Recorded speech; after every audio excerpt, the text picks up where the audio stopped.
Hi hello ನಮಸ್ಕಾರ. ಎಲ್ಲರೂ ಹೇಗಿದ್ದೀರಾ? ಚೆನ್ನಾಗಿದ್ದೀರಾ ಅಂತ ಭಾವಿಸ್ತೀನಿ. ನಾನು ಕೂಡ ಚೆನ್ನಾಗಿದ್ದೀನಿ. ನಾನಿವತ್ತು ನಿಮಗೆಲ್ಲ ಸ್ವೀಟ್ ರೆಸಿಪಿ ಅಂದರೆ ಗುಲಾಬ್ ಜಾಮೂನ್ ಮಾಡುವ ರೆಸಿಪಿಯನ್ನು ಹೇಳ್ಕೊಡ್ತಾ ಇದ್ದೀನಿ. ಅದು ಕೋವಾದಿಂದ ಜಾಮೂನನ್ನು ಮಾಡಿದರೆ ತುಂಬಾ ಮೃದುವಾಗಿರುತ್ತೆ ಹಾಗೂ ಸಾಫ್ಟ್ ಆಗಿರುತ್ತೆ ಫ್ರೆಂಡ್ಸ್.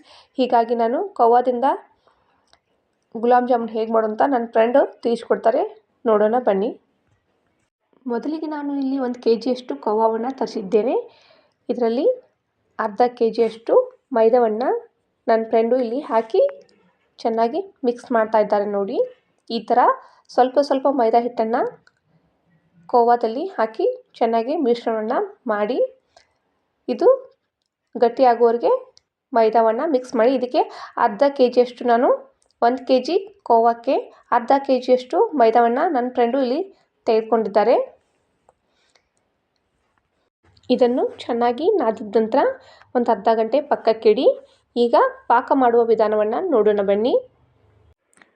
1 kg ಕೋವಾ ಜಾಮೂನ್ಗೆ ಇಲ್ಲಿ ನನ್ನ ಫ್ರೆಂಡು 5 ಗ್ಲಾಸ್ ಸಕ್ಕರೆಯನ್ನು ಹಾಕ್ತಾ ಇದ್ದಾರೆ ನೋಡಿ. ಅಂದರೆ 1.5 kgಯಷ್ಟು ಸಕ್ಕರೆಯನ್ನು ನಾವಿಲ್ಲಿ ತೆಗೆದುಕೊಳ್ಬೇಕು. ಈಗ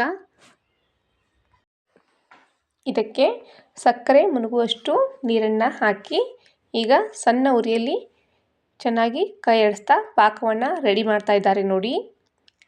ಈಗ ಪಾಕ ರೆಡಿಯಾಗಿದೆ ಫ್ರೆಂಡ್ಸ್. ಇದನ್ನು ಎತ್ತಿ ಪಕ್ಕಕ್ಕಿಡಿ. ಈಗ ಕೋವಾದ ಎಷ್ಟು ಪ್ರಮಾಣದಲ್ಲಿ ಬೇಕೋ ಅಷ್ಟು ಪ್ರಮಾಣದಲ್ಲಿ ಚಿಕ್ಕ ಉಂಡೆಗಳನ್ನಾಗಿ ಮಾಡೋಣ ಬನ್ನಿ. ಈಗ ಮಾಡಿದ ನಂತರ ಕರಿಯಲು ಎಣ್ಣೆಯನ್ನು ಸ್ಟೋವ್ ಮೇಲೆ ಇಡೋಣ ಬನ್ನಿ. ಕಾದಂತಹ ಎಣ್ಣೆಗೆ ನಾವು ಮಾಡಿಟ್ಟಿರುವಂತಹ ಜಾಮೂನ್ ಉಂಡೆಗಳನ್ನ ಒಂದೊಂದೇ ಇದರಲ್ಲಿ ಬಿಡೋಣ ಬನ್ನಿ.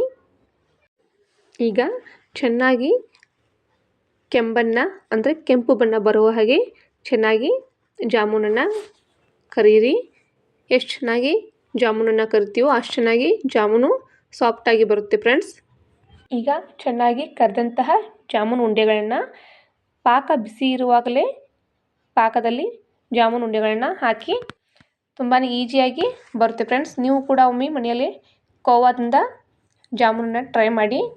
ಹಾಗೂ ನನ್ನ ಫ್ರೆಂಡ್ ವಿಜಯಲಕ್ಷ್ಮಿ ಮಾಡಿರುವಂಥ ಗುಲಾಬ್ ಜಾಮೂನ್ ನಿಮಗೆಲ್ಲ ಇಷ್ಟ ಆಗಿದೆ ಅಂತ ಭಾವಿಸ್ತೀನಿ. ಇದೇ ತರಹದ ರೆಸಿಪಿಗಳನ್ನ ತುಂಬ ಮಾಡ್ತಾರೆ ಅವರು ಮಾಡುವಂಥ ರೆಸಿಪಿಗಳು ನಿಮಗೆ ಇಷ್ಟ ಆಗಿದ್ದರೆ ನನ್ನ ಚಾನಲನ್ನು ಸಬ್ಸ್ಕ್ರೈಬ್ ಮಾಡ್ಕೊಳ್ಳಿ. ಇದೇ ತರಹ ಅವರು ಮಾಡುವಂಥ ರೆಸಿಪಿಗಳನ್ನ ವಿಡಿಯೋ ಮಾಡಿ ನಾನು ಹಾಕ್ತಾ ಇರ್ತೀನಿ.